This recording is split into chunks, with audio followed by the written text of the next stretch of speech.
what is the biggest storyline for the Eagles heading into week one? Eric, I'll throw that one to you first. What's your biggest as he goes black? Can you still hear us, Eric? Oh no. He gone. Okay, Dives, I'm going to throw it to you while we see if we can get Eric back here. You got to love the timing on that one. Yeah, for me, it's got to be the Eagles offense versus the Lions defense. That's got to be the biggest advantage pointing to the Philadelphia Eagles in this one.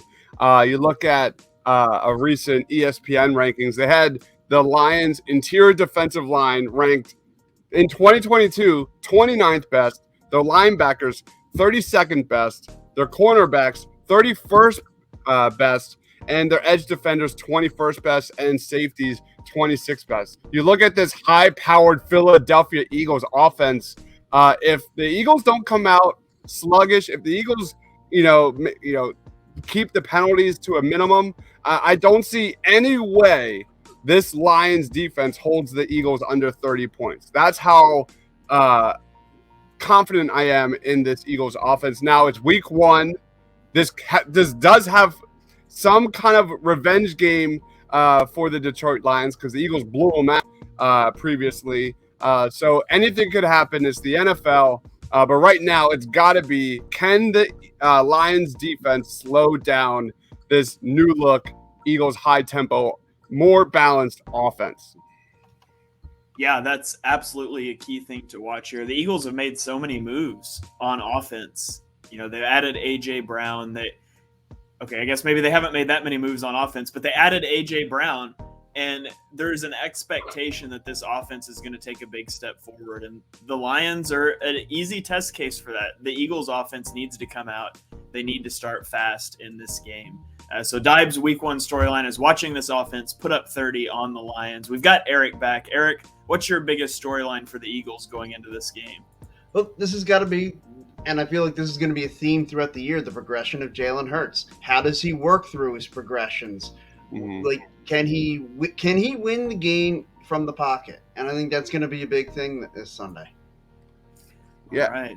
I want to add a little bit on Jared Goff because we've talked about Jalen Hurts 1,000 times this offseason, but a little bit about Jared Goff here because not unlike Jalen Hurts or some other guys across the NFL, like this has to be the year of Jared Goff because essentially it has to be.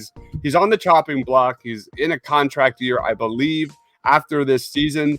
He's got weapons. He's got a pretty strong offensive line in front of him.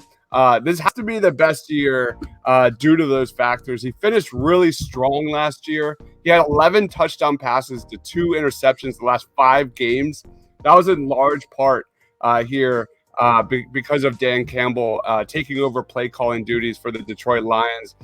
Jared Goff had a 107.1 passer rating in that 5-game stretch, completed 67+% of his passes. There's positives, but there's also negatives when it comes to Jared Goff. His average depth of target among all regular starting quarterbacks was just 6.8. I think that was dead last across the NFL. This guy clearly struggles to get the ball downfield. He was dead last in the NFL last year in average intended air yards per pass attempt, second worst in the NFL in completed air yards per pass attempt.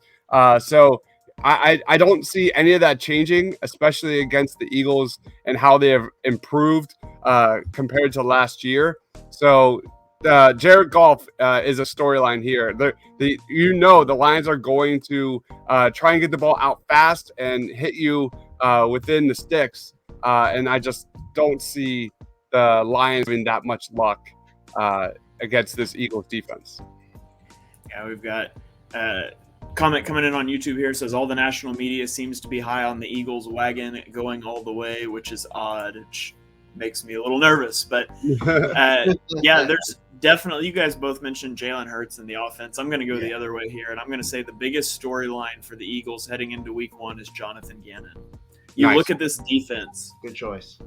Talk about the weaknesses for the defense last year. They couldn't get edge pressure. They went out and they signed Hassan Reddick. They struggled against the run. They drafted Jordan Davis in the first round. Our linebackers were atrocious. They went out and they got Kazir White. They drafted Nakobe Dean.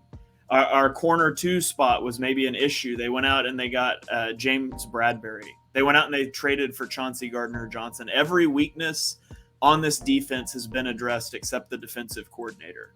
And I have major concerns about Jonathan Gannon. I had those concerns last year, and this game is a litmus test for Jonathan Gannon.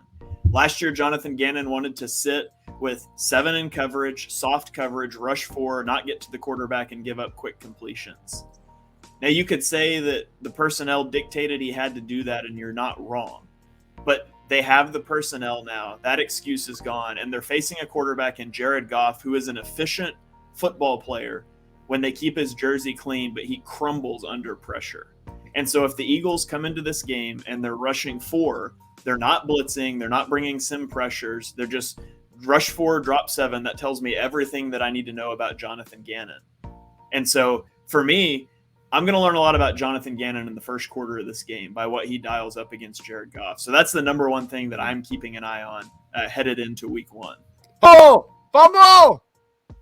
Oh, they got it. They got it back. TJ Edwards forcing a fumble on the Madden sim here, but the Lions pick it up as they are driving goal-to-go situation on their first. Yeah, a little nervous about this start. Yeah. Hopefully we don't see that. Madden's garbage anyways, right? It's not a simulation. Hopefully this isn't close. Of course, if the Eagles end up winning this one in the Madden, they absolutely praise Madden. Oh no! Is that Hawkinson? And there it is. TJ Hawkinson scores the first touchdown of the game of the season against that Jonathan Gannon defense.